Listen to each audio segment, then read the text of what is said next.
O rapaz matou o pai, a mãe, a irmã, o avô e a avó. Cometeu 5 crimes de homicídios qualificados. No final, recebeu uma pena correspondente a 3 homicídios. Condenado pelos 5, punido como se tivesse praticado 3. Como isso aconteceu? Eu vou te explicar. Você vai conseguir entender direito com a explicação, assim espero. Sou André Stefan, promotor de justiça, professor e coordenador da pós-graduação em Direito Penal e Processo Penal da Faculdade de Galícia e venho aqui explicar um pouco a você como são os meandros da aplicação da pena, tomando como partida esse caso tão grave que aconteceu. Esse caso que eu te contei ocorreu na década de 1990. Eu atuei nesse caso como promotor de justiça, formulando a acusação contra o réu no tribunal do júri. O réu, ao final, como disse, foi condenado pelos 5 homicídios, todos homicídios qualificados. Mas no tribunal do júri, os jurados absolvem ou condenam, mas quem aplica a pena é o juiz de direito. A ele cabe o papel de efetuar a chamada dosimetria, a aplicação da pena. E o que foi reconhecido pelo Poder Judiciário nesse caso? Que fez com que o sujeito tivesse praticado 5 homicídios, 5 membros da família, repito, pai, mãe, irmã, avô e avó. Mas ao final recebesse uma punição correspondente a 3 crimes. Isso se deu porque foi reconhecido nesse caso um instituto chamado crime continuado ou continuidade delitiva. No Código Penal, nós temos 3 espécies de concurso de crimes. Quando eu falo em concurso de crimes, estou me referindo a regras aplicáveis quando o sujeito comete 2 ou mais delitos. Temos o concurso material em que as penas são somadas. O concurso formal em que se aplica uma pena aumentada dentro de patamares legais e o crime continuado que também segue esse critério, qual seja, em vez de serem as penas somadas, o juiz aplica uma pena aumentada. Pois bem, havia antigamente uma discussão para saber se, num crime como o homicídio, é possível falar em continuidade delitiva.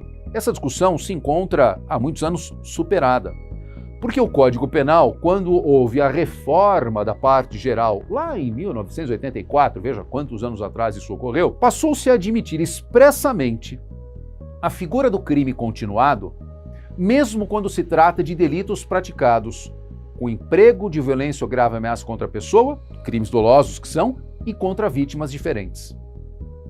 Havia um entendimento da nossa Suprema Corte muito antigo dizendo não cabe continuidade delitiva em crimes contra a vida. Com essa alteração legislativa, o entendimento em questão ficou superado. Foi revogada essa súmula. E, nesse caso, reconheceu-se a continuidade delitiva. Qual a regra que a lei determina? Diz que, havendo a tal da continuidade delitiva, o juiz deve aplicar uma das penas dos vários crimes praticados aumentada de 1/6 até o triplo. O triplo, nesse caso, é o aumento máximo. Eu digo nesse caso porque o crime continuado pode gerar um aumento de 1/6 a 2/3 como regra, mas em crimes dolosos praticados com violência ou grave ameaça contra a pessoa e contra vítimas diferentes, como no caso dos homicídios, o aumento é de 1/6 até o triplo. E foi aplicado o aumento máximo. Mas veja, o que isso resultou na prática? Em vez de ser punido por 5 homicídios com penas somadas, o que daria uma pena, naquele caso, de aproximadamente 70 anos de reclusão, se não me falha a memória exata, não é? Ele recebeu a pena correspondente a 3 crimes. Aumentou-se a pena de um dos homicídios dolosos no patamar de 3 vezes, ou seja, triplicou-se essa pena. E a pena final foi de algo em torno de 40 e poucos anos. Então, de perto de 70 para pouco mais de 40. Você vai dizer, professor, mas de que adianta 70 ou 40 se no Brasil há um limite máximo de cumprimento de pena? Naquela época era 30 anos, hoje em dia são 40, porque houve uma mudança na lei no começo de 2020, em janeiro de 2020, pela chamada Lei Anticrime, que aumentou o tempo máximo de cumprimento de pena de 30 para 40 anos. Só que tem um detalhe. Essa alteração que ocorreu em 2020 não se aplica ao caso que eu citei, porque é uma lei penal gravosa que não tem eficácia, e por ser gravosa não tem eficácia retroativa, não se aplica aos casos anteriores.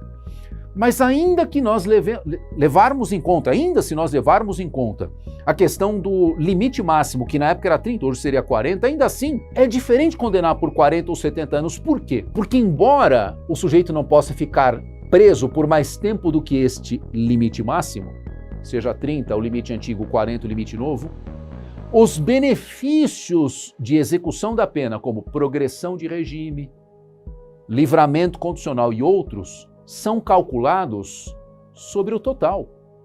Então, num caso como aquele, para saber se haveria ou não progressão de regime, deve-se tomar em conta não o limite, na época de 30 anos, mas a pena total. Então, é uma fração que incide sobre quanto? Sobre os 30 ou sobre o total? Sobre o total da pena. Aplicado aquele critério que beneficiou o réu, sobre o total de 40 e não sobre o total de 70. Foi com o reconhecimento do crime continuado que o autor de 5 homicídios de membros da sua família foi beneficiado em que matou 5, mas foi punido pela pena correspondente a 3 homicídios. Essa é a nossa lei penal. Para conhecer um pouquinho melhor como isso funciona, para entrar em maiores detalhes a respeito do concurso de crimes, uma aula que eu acabei de gravar aqui na pós-graduação da Galícia, que eu repito, tenho a honra de coordenar, fica o convite para você conhecer um pouquinho mais o nosso curso, o nosso corpo docente, nosso conteúdo programático. Será uma honra muito grande ter você como nosso aluno.